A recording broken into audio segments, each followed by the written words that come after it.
Ito ang ating cheese kimchi fried rice or kimchi ppokum with cheese. So, ayan siya mga friendship.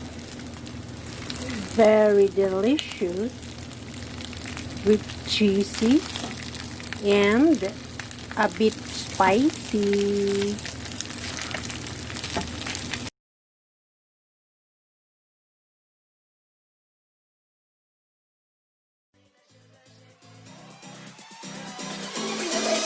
Blast the block. Enemy and friend is not an option. We all listen now, we go dance and start. Sing Salavina, Manod. Hello friendship! Welcome again sa aking kusina. So today's video ay meron akong share naman sa inyo na gustong-gusto ng aking mga junakis. Ang recipe na to is kimchi fried rice or kimchi ppokum.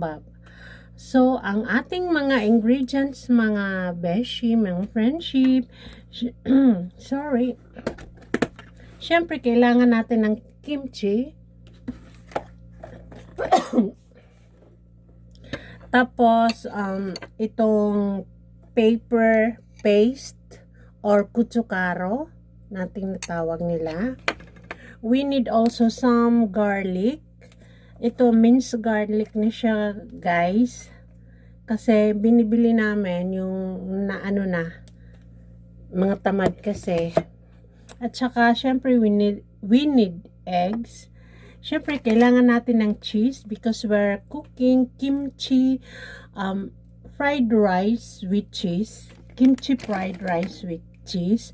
And, syempre, we need also a ham. Ayan. Paano ko? Nakaano na yung ham, mga naka-slice ham. Ayon siya, ito. Naka-slice ham. Ini-slice ko na siya. At, syempre, eggs. Kailangan din natin ng MSG or magic syrup sa atin or whatsoever. So, umpisa na natin ang pagluluto. Let's start it! Friendship, bago natin, nagpapainit na ako ng kawali. So, before that, itong corn cooking syrup or kahit liquid sugar or sugar, a bit of sugar, ilalagay natin siya dito sa paper paste or kutsukaro. Kutsujang, not kutsukaro. Ilagay natin siya kutsujang or paper paste. Konti lang para meron. Tapos i-ano natin, i-mix together. Then, kung meron kayong sesame oil, put another sesame oil. Where is my sesame oil? Ito siya, sesame oil, mga beshi. So, lagyan natin ng konti. Kung wala, beshi, kung wala mga friendship, then okay lang. So, ayan, nilagyan na natin siya. So, ngayon, mainit na yung kawali. Ay, maggigisa na tayo. So, wait lang. So, ayan mga beshi, mainit na yung kawali natin. Lagyan natin ng cooking oil. Kung may butter kayo, mas masarap pag may butter. Since na ginagamitan ko na ng cheese, wag muna ang butter. Yung cooking oil na lang muna. So, ilagay na natin ang ibang ingredients. Ito siya mga beshi. Ilagay na natin ang garlic na 1 tablespoon ang inaano ko. Kasi maganda sa katawan din yung garlic. Kaya, yun. Ayan. I-ano natin yung garlic. Igisa lang muna yung garlic. Tapos, wait lang. Ayan mga beshi. Pagkatapos ng garlic, ilagay na natin ang kimchi para maloto na siya. Ayan. Igisa natin yung kimchi. Kasi gustong gusto ito ng aking mga junakis. ang kimchi. Nagluluto pa sila nang wala ako. Ay, maanghang mga beshi sa mata. Kasi maano nga yung kimchi na anghang. Maanghang siya sa mata. Kaya, tiis ang beauty natin dito sa anghang. So, ngayon mga beshi, ilagay na natin yung ham na inano natin ang slice na ham sa dito sa ating ginigisang kimchi. So, ayan mga friendship, tapos na natin ihalo yung ham. Ilagay na natin yung rice. Again, yung rice namin mga friendship, hindi siya rice kasi mahilig kasi sa mga healthy foods ang aking jowa. At ayaw niya ng white rice kasi mas maganda daw itong mga pula-pula. Minsan yellow yung rice namin. Ito ngayon medyo pula. Kaya, ayan.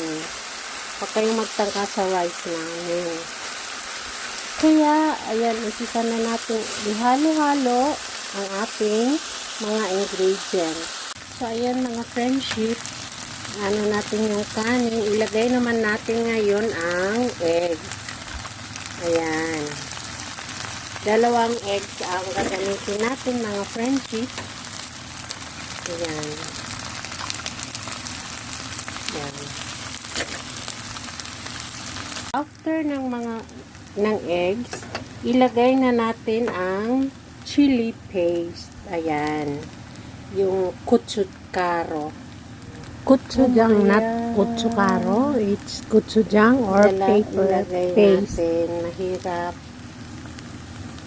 Ayan siya guys, yung Pagkatapos guys, natin ihalo yung kimchi, yung paste, chili paste. Natin siya na natin muna siya. Ako guys, hindi ko nilalagyan na ng asin kasi maalat na yung kimchi. Medyo maalat pa rin ang chili paste. Kaya nilalagyan ko ng konting sugar para hindi masyadong Pero i-taste nyo muna kung Tapos, kung gusto nyo lagyan ng magic sarap, pwede rin. Or MSG. Ayan mga beshi kasi ayan, maalat-alat din yung cheese na ilalagay natin. Ayan, lagyan ko na ng parmesan cheese. Kaya masarap ito mga beshi kasi gustong-gusto nga ng mga junakis ko. Hindi ko na nilalagyan ng mga ng maasin or maalat yung medyo maalat na silang lahat. Kaya, yan, tiis. Ayan, tiis.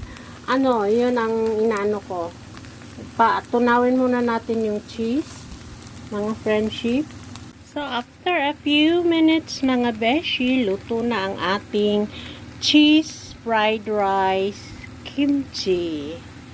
So, tikman na natin, mga beshi. So, ayan na mga beshi.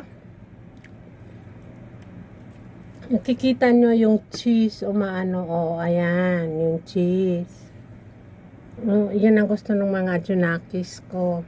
At ang ginagawa nila nito, pinapatutungan yung para crunchy. Kaya sana nagustuhan nyo yung isinare ko sa inyong luto ngayon at I hope na nagustuhan nyo. Thank you very much for watching mga friendship. Thank you for watching. Kung bago lang kayo sa aking channel, please subscribe. And I love you all. See you in another video.